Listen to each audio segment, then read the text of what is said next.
Hey Scholarship Kids, and welcome to Lesson 4. Today I'm going to give you an introduction to redox titrations. So previously in Level 2 you did acid-base titrations, and that was that really easy 2.1 internal, easy peasy, where you did 1 to 3, 1 to 2 type relationships, number of moles. At Level 3 we introduced redox titrations. Now we don't do the 3.1 internal at all at Scots because it's too time consuming.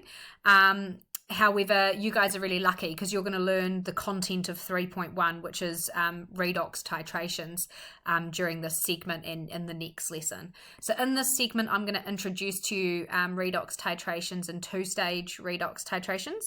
And then next lesson, I'm going to introduce you to back titrations, which are my favorite. Okay. So here's just a really simple redox titration where we react permanganate with oxalic acid. So to do a redox titration, the reaction does actually need to be a spontaneous reaction. It has to obviously happen. So this one does. And so we're starting with 20 mils of a known concentration of oxalic acid. So because they've given you that 20 mils, just to recap, when you're given a set value like that, you know that's the volume that's going into the pipette. Okay, and so therefore in this example, potassium permanganate, or acidified potassium permanganate, I should say, must be in the burette. And it's saying to you that this was the average titer required to reach the end point, to calculate the concentration of permanganate. So just like any other titration, you'd start this process by doing a balanced equation. And then I often find those tables where you have one reactant, the other reactant, and then you have, ratio, number of moles, C and V, to be quite useful. And that's what I've done on the next slide. So hopefully this is making sense so far. So now we do our equations. So MnO4 minus to Mn2 plus. You've done this equation since year 12. It's not a hardship. And this one here, I mentioned to you in one of the first few lessons, this is oxalic acid. Oxalic acid forms carbon dioxide. It's a really common reaction. So I think that's a really useful redox couple for you to be familiar with. You'll notice that question didn't tell you CO2 was produced. So that would have to be a known piece of information. So very important to know that redox couple. Okay, so we can see there that we've got to balance those electrons to a full equation. We need to times the top equation by 2 and times the bottom one by 5. And there's our fully balanced equation. Now we can see here that the ratio between permanganate and oxalic acid is a 2:5 ratio, okay? Now at level 2, it was always a 1:1 or 1:2 or 1:3 relationships. It was nice and easy. So level 3 in scholarship will not be probably any of those. It's most likely going to be a 2:5 if we're doing something as simple as this. So how we do that is you write the species and then put however many numbers of moles underneath it. This is just to do a ratio. Some of you will be able to do this in your head easy peasy. This is just the easiest way I find. And then so we know, because we knew the concentration and the volume of permanganate, we actually know the number of moles of the permanganate. I think it was, hold on, let me just go back just to check. Oh, sorry, of the oxalic acid. That makes more sense. So we know the number of moles of oxalic acid by doing C times V. So we need to know the number of moles of permanganate. So you cover up what you're trying to solve. So we cover up this one. And so we have to times the 2 over here.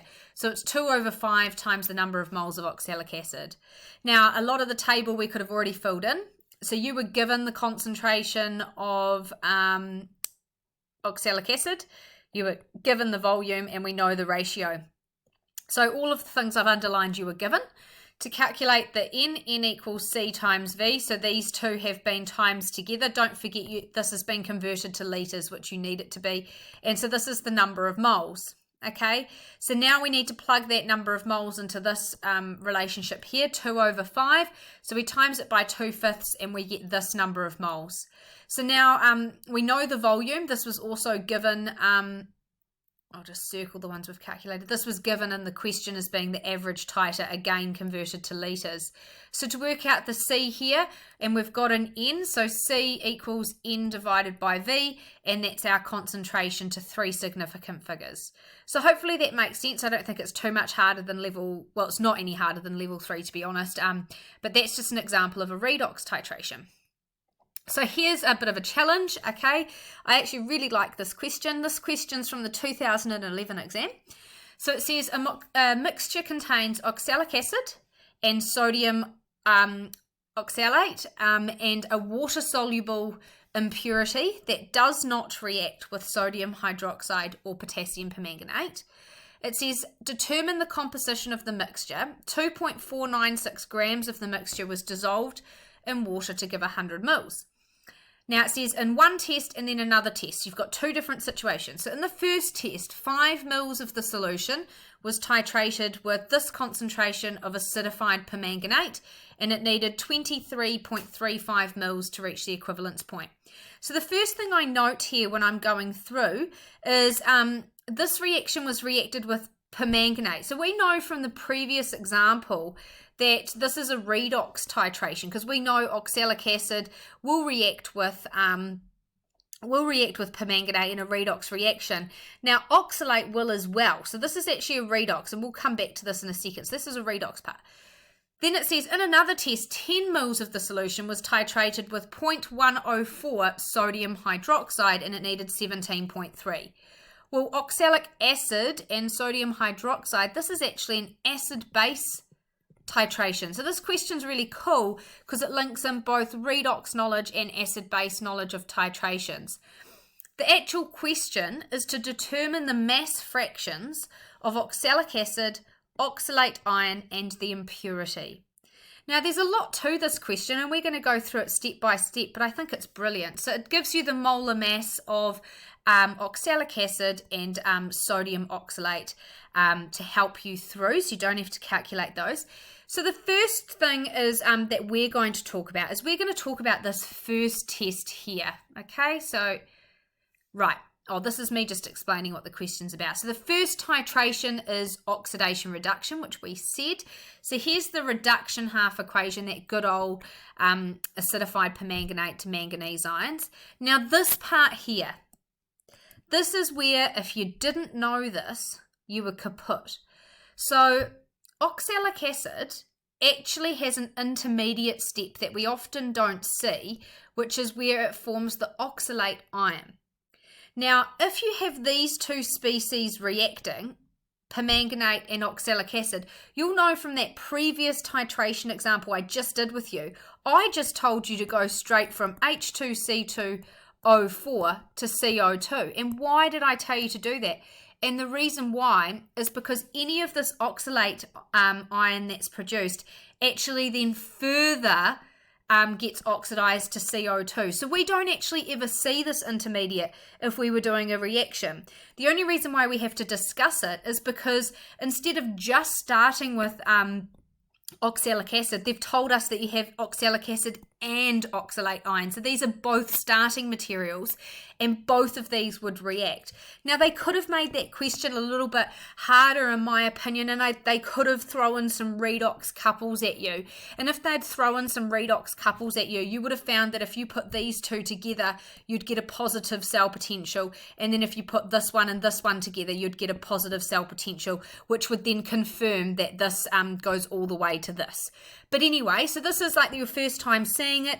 Remember how I said it's quite useful in your scholarship notebook to have kind of a thing at the back where you write down key things. There's always good questions on redox and all these types of titration questions like every year, and so you have to get it sorted. So a good one to know is that if you react with permanganate or dichromate, oxalic acid will go all the way to CO2, so this is an intermediate. But this is why I love this question, it's really good. So in summary, both oxalic acid and oxalate will get oxidized with permanganate, and if you didn't know that, you were pretty kaput. So the second titration, as I said, was acid-base. And remember when you do an acid-base reaction, it's acid-base goes to salt plus water. Now we could have written here NaOH. And that would have been Na2C2O4. So those are the substitutes for that equation. Totally fine to have included the spectator ion if you'd wished, or because it's scholarship, they just don't really care about that. So either of those is completely fine. So when you add an acid to a base, you get a salt plus water, and we can see here this is a 1:2 ratio. So hopefully the question is now making sense. So what we actually have to do is calculate the mass of this, the mass of this, and the mass of the impurity that was there. Okay, team, so we're going to start with reaction 1. So it says, as all of the oxalic acid, well, because we know that all of the oxalic acid is converted to the oxalate ion, this will give us a total of both, the number of moles of both of these species, okay?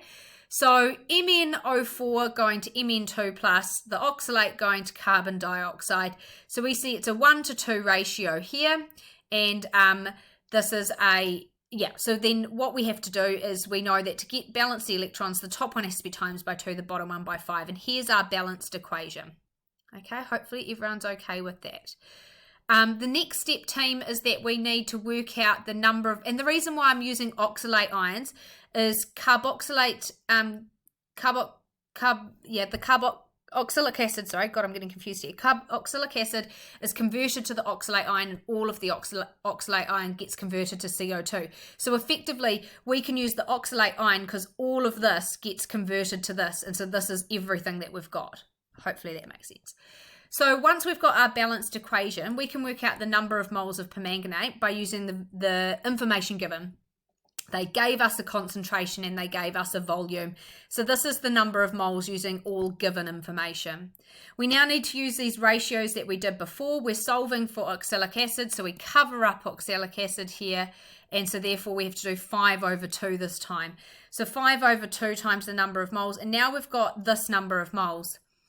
Be mindful, there was a trick here because in the question it said that 5 mils was used. Okay, so this is only the number of moles in 5 mils, but we know that the sample in the question actually said that a certain mass was dissolved and made up to the mark of 100 mils. So this moles is only for that 5 mils, so we need to account for what the number of moles is in the total 100 mils. Okay, so what we do is we actually times it by 20, because 100 divided by 5 is 20, which means that if we were to multiply this, the 5 mils up to get 100 mils, we would times it by 20. So we times that number of moles by 20, and this number of moles, team, is your number of moles of both your oxalic acid and your oxalate that's in the sample, so both together because they both reacted. So hopefully that makes sense. So now we need to look at the second titration. In the second titration, that acid base one, oxalate ions, because they're not acidic, will not react. So then the only thing that's reacting in the second titration is the oxalic acid. So the oxalic acid fully reacts to oxalate, and so therefore we can work out the number of moles of just the oxalic acid. So if we look here, we know this is a 1:2 ratio. You were given the concentration and volume, so we know the number of moles, and we're trying to work out the number of moles of this here. So we times it by half, and this is our number of moles of just oxalic acid. Okay, because sodium hydroxide won't react with oxalate, so that'll just remain in the flask. So this is really useful. The final thing we need to do though is, just like before, this was in 10 mils of the sample. Okay, but the whole sample was 100 mils, so we need to times it by 10. So we're going to times that number of mole by 10, and that is our total amount of oxalic acid in the sample. Now that's really useful, because if that's the total amount of oxalic acid, we can use that information to get a mass. So now what we can do is work out the mass of oxalic acid by timesing by the molar mass. So this is the mass of oxalic acid in our original sample, which is pretty cool. Okay, so now what we need to do is we're like, okay, well, what is going to be the mass of oxalate then in this sample? Okay, so we've got to do a bit more of this calculation. Now I've only got 1 minute left of this video, so what I might do is actually pause here and start back up again. So I'm going to start part B in just a second.